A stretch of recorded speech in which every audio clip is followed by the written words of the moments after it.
میں امام عشق و محبت امام احمد رضا خان فاضل بریلوی رحمۃ اللہ تعالی علیہ کا عرف فراخت ہوا۔ آپ کی شخصیت ایسی شخصیت ہے جنہوں نے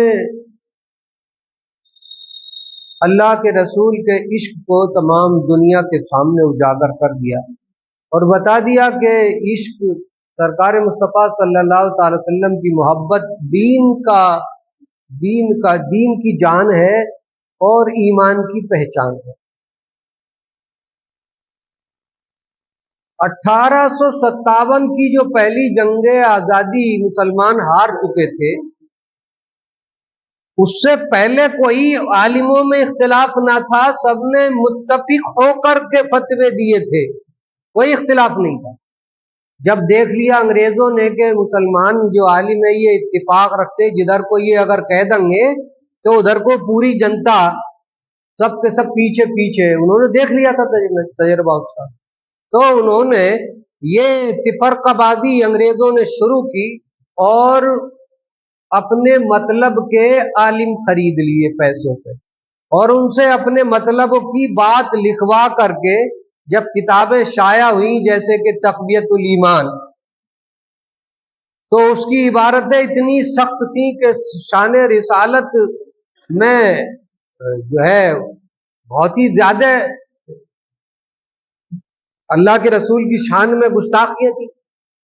تو اس سے علماء کرام میں اختلاف ہو گیا۔ جو آج دیوبند مدرسہ ہے، شاہ ولی اللہ رحمت اللہ تعالی علیہ دہلوی کے گھرانے والے تھے، بڑے بڑے اچھے عالم، شاہ عبد الحق محدث دہلوی، شاہ عبد الرحیم محدث دہلوی، شاہ عبد العزیز محدث دہلوی کا زمانہ تھا۔ تو جب انہوں نے انگریزوں نے دلی کو خالی کر دیا، تمام عالموں کو تہہ تیغ یعنی کہ پھانسی پہ لٹکا دیا، تو جان بچا کر کے جانا بھی تھا۔ شاہ عبد العزیز محدث دہلوی وہاں سے گئے، مدرسہ سب ختم ہو گیا، اور اس جگہ جا کر جہاں دیوبند مدرسہ ہے، ایک یہاں جنگل تھا بن، اور ایک پہاڑی آڑو کا درخت تھا، اس کے نیچے اپنے شاگردوں سے انہوں نے چبوترا بنوایا اور چھپر چھایا اور اس جگہ کام شروع کر دیا پڑھانے کا۔